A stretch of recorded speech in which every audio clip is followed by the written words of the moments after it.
welcome to REHAU Academy on Air. This podcast is a way for us to present non-technical information related to REHAU in a Q&A format with industry experts. I'm Max Rohr, the REHAU Academy Manager for North America. My guests today are Ellen and Bob Hot Rod Rohr. Ellen is a business consultant and is franchising Zoom Drain, a drain and sewer company. Hot Rod is the education manager at Caleffi North America. Today, I am engaging both of my parents on social media, despite my my best intuition. Welcome. Hey, hi Max. Hello. So, Ellen, when do you know if a family business isn't good for the family? I like to say the best businesses I know are family businesses, and the worst businesses I know are family businesses, and most businesses are family businesses. So if you've got a kooky family business, you're not alone, and certainly we've had the best and the worst over the years. When we first started to work together, it's because Hot Rod's partner died suddenly at 33 years old, and so I quit my real job and I went to work with him, and I thought it would be easy. I could count the money, he could turn the wrenches, and we'd get rich. And it just didn't work out that way. And so I think that the most important thing in a family business is to make sure that the family has the same goals and dreams. What do you think, Hot Rod? Well, yeah, I mean, you can tell if people are getting along, if the family business has people on edge all the time and talking behind each other's backs and out on the hood of the truck at the end of the day talking about you, then it's probably not working so well. So sometimes it can be fixed, and sometimes it's just not meant to be. Not all families can work together in a business, so that's you just have to identify the danger signs, I guess, and work with it. I think when I knew it was time to do something different, well, first of all, when you don't have any money, I suggest that you fix the money first. And that's what we did. And money buys options. So we did raise our prices. We did have to restructure the company and start focusing on customers who were happy to pay us to do the kind of wonderful work that Hot Rod and team was doing. And once we got out of debt, once we started to stockpile money, I turned to Hot Rod and I said, "So what do you want to do?" And it was different from what I wanted to do. So what would have been the perfect amount of trucks for Hot Rod and Yachts to have, do you think? Well, I think if it's a family business like a husband and wife proprietor or something like that, probably 3, service trucks on the road is probably about all you can handle without, having a separate department with a service manager and a call taker and stuff like that. So I would say probably 3 to 4 is workable for a family business, where it's just the husband and wife kind of running the show. And how many trucks were Hot Rod and Yachts at the peak? We had 4. Yeah. But even then, was the employees, working as a team like that, was that your favorite part of the job?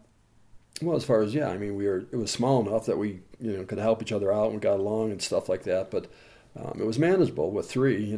We had 3 actual work trucks, and then one was a runaround parts runner type of truck, but 3 of them that could go out on a job and actually stay there and get things done. And that seemed to be manageable. I mean, keeping them busy is always you never have enough trucks some days, and some days you have a truck sitting in the yard. So it's hard to say what's perfect, but if you can keep 3 trucks busy and making money, then that's certainly manageable in my opinion. So, well, the key, I think, is making money, and also that, at the same time, I was thinking, oh, wow, we're starting to make money with 3 trucks. What would 8 trucks look like, 12 trucks? Maybe we could expand to a new market area. And this is when Hot Rod just said, no, this is not what I want to do. And it was hard for me because it was his business. So at some point in a family business, you have to get clear on who's the boss. And because it was his business, that was the point where I really had to go and do something else. And at the time, it seemed really scary and, traumatic. But for us, it was absolutely the best thing not to work together. We're still married, right? As far as I know. Right. So I've heard the saying, what happens if you train your team and they leave? What happens if you don't and they stay? So currently you are both trainers. What's the value of training? Well, I mean, I do the technical training, and certainly, your people have to know how to do their job.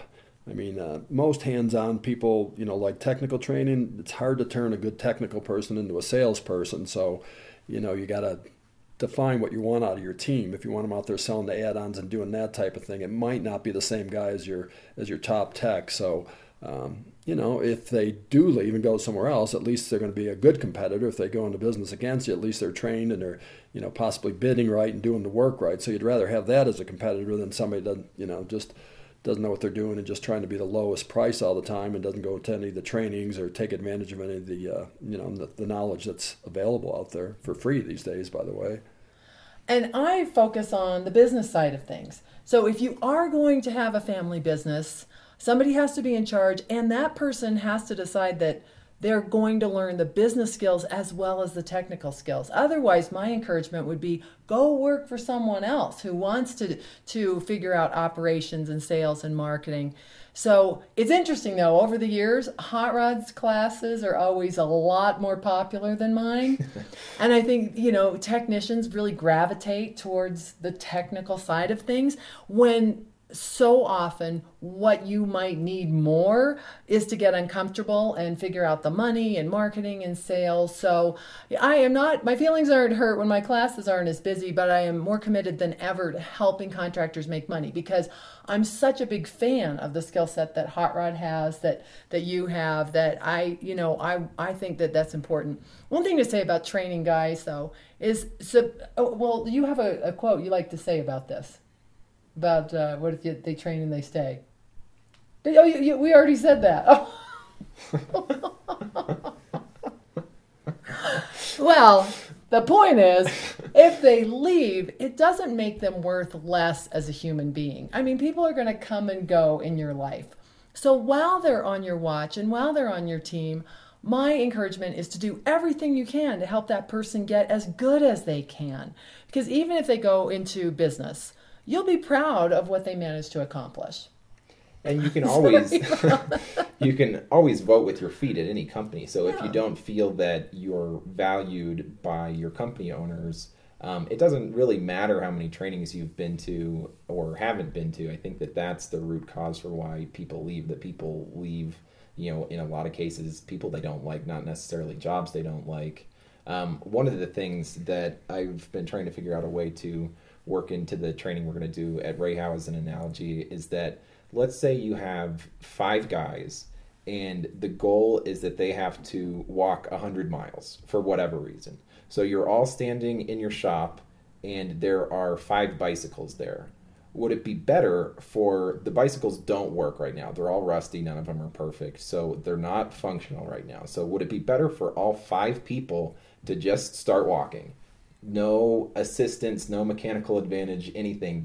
We don't have the time to sit around, so start walking. Or would it be better to maybe 1 or 2 start walking? They don't go to training right away. They're doing, shadowing or something like that. And you take some of the other guys and you train them. You fix the equipment so they're more effective at what they do. Then they're on the bikes and they're going faster and they can even catch up to the other people, show them, what they did differently. And then you've got a whole pack of people that are moving faster instead of just 5 people walking across the desert because you don't have time to do training. Because I think that that's usually what people do, and I think that personally training is some of the best time that you can spend. And while you're not actually at a job site, billing an hour of work, you're going to be so much more effective if you find a good training to go to, that when you do that 1 hour of work, it's really good. That was so smart. And one of the fun things about being a family business, too, is, Max went on his first service call when you were like 6 weeks old, I think, in the snuggly pack, and Hot Rod took him out on the job, and your whole life you've worked with your dad. But it was interesting because you were not as interested in being a mechanic as he was.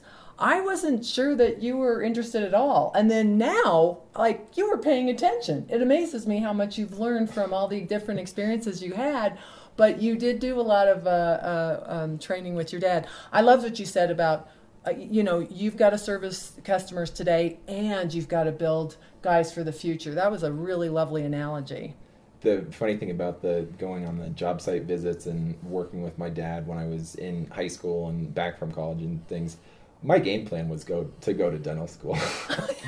So that wasn't necessarily that's something technical. that was on Yeah. my agenda. But then after I finished school, I realized that I had no interest in going into the medical field and that I had actually liked what I had been doing the whole time. So it was fun to come back to it on my own instead of just getting sucked into the family business. So I think that that's probably something that applies to a lot of people too. If you have an 18-year-old and he's graduating high school and is really into the family business, then sure, sign him up. And if you have another 18-year-old who, let's say she's not into the business, if she wants to go do something and learn a new set of skills and maybe that applies to the family business later, there's not like a deadline for joining the business. So not everybody needs to do that right away, I think. Did that concern you that Max wasn't going to follow in your footsteps, or at least it appeared to be that appeared to be the case when he was interested in dental school? No, because I mean he was learning skills regardless. I mean he was learning how to use tools and how to think logically and stuff like that. So whatever profession he went into, he's going to be able to use those skills. So I think every parent always wishes their siblings or their children to go into their family business, but you just got to realize sometimes it's not in the cards. Yeah, but that is true. All these skills are so useful in so many different ways. Everything you've learned applies in some way to what you're doing now. We're proud parents. So who are some of if you can think of a couple companies that you really think have dialed in a family business? What do you think, Hot Rod? By name, you mean, or just are they out there? They're certainly out there. I mean, if you're bragging on them, no, you could say I mean, their if name. you've got a good one, go ahead. I could start. One of the things that attracted me to Zoom Drain, it's two brothers, and that could be kooky and messy. They decided early on that they were going to have one person be the senior partner and the other one the junior partner, so it's clear who's in charge. And they also decided not to work with their dad, which was a big deal. They had a different vision from their dad, and they made the organizational chart work, and they are a training organization. They take full responsibility for training people with no experience at all and helping them move up the ladder. So that's one of the reasons why I got involved with them as a franchisable company. What do you think? Who's one of your favorites? Yeah, I mean, in Utah, there's a lot of family business because a lot of big families there. So that's where we spent most of our, lease contracting years. So I think pretty much every company, competitor that was a plumber, mechanical outfit was a family business. And I know the Thornton team there, that's a family business, and they've been around. I think that's third, maybe going on fourth generation now in Salt Lake, and they certainly do top-notch work and get along and keep it rolling. So, but they grew at a point when the business was good, and then they shrunk when the economy got bad, so they adjusted with the time. So. You have to be able to do that, and sometimes the family has to get laid off or find something else to do if the phone stops ringing too. So, yeah, I think that you have to go into a family business knowing that maybe not every family member is going to be part of it for the whole time, and if that's not okay from the start, then maybe that's not a good idea. I don't know. Well, and you can love people and still fire them. Yeah. I think that people should win wherever they're working, and I think what a bigger crime is that we prop Susie along because she's our niece and she's terrible and everyone knows it. That's not good for Susie, and it's certainly not good for the rest of the team. Susie should be free and clear to go win someplace. So just because someone doesn't work for you doesn't make them worth less. You want people to find their niche wherever it is. And I think any way that you can make the advancement in the company clear. Yes. That it doesn't just seem like, okay, well, the new guy who started yesterday is a nephew, so he's going to become the service manager before I am, and I've been here for 10 years and am really good at it. As long as there's equal playing field, I think that employees like that. And that, unfortunately, happens a lot, and it takes the wind out of the sails of a lot of the people who are there and can cause them to leave. Yeah. So, who are a couple of your favorite teachers or mentors, and why? I mean, going back to high school days, I mean, all of my shop teachers, I still remember their names, so they must have left an impression. I don't remember all my, math and English and all the other teachers, but that's the type of person I was. So the shop was my favorite place to be, either metal shop or wood shop, electrical shop, transportation shop. So I still remember all of them. And currently, I'd say John Siegenthaler is probably a mentor to most of us in the industry, at least in the hydronic side of it.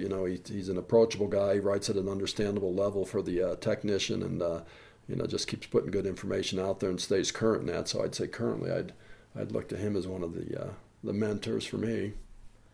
And I've said this a million times, but Frank Blau, who is an industry icon, he's the one who taught me my asset from my elbow, and that saved us and helped us, get out of debt and create a family fortune. All those things wouldn't have happened if not for his tough love and care. So he wasn't always my favorite, but he certainly was one that had a super big impact on me, and I took the medicine, and I'm glad that I did.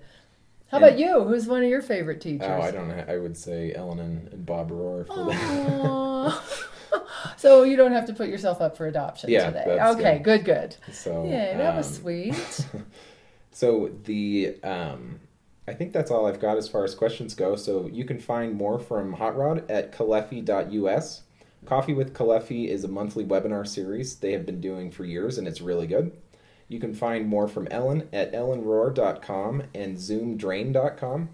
Ellen always has fun webinars of all business topics on her website, so I would just like to thank Bob and Ellen Rohr for being my guests today. Yay! Thanks, Max.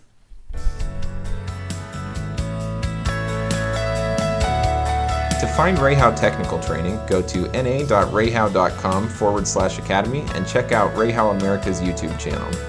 Our Twitter handle is @REHAU, and you can always ask your sales rep for more information about local trainings.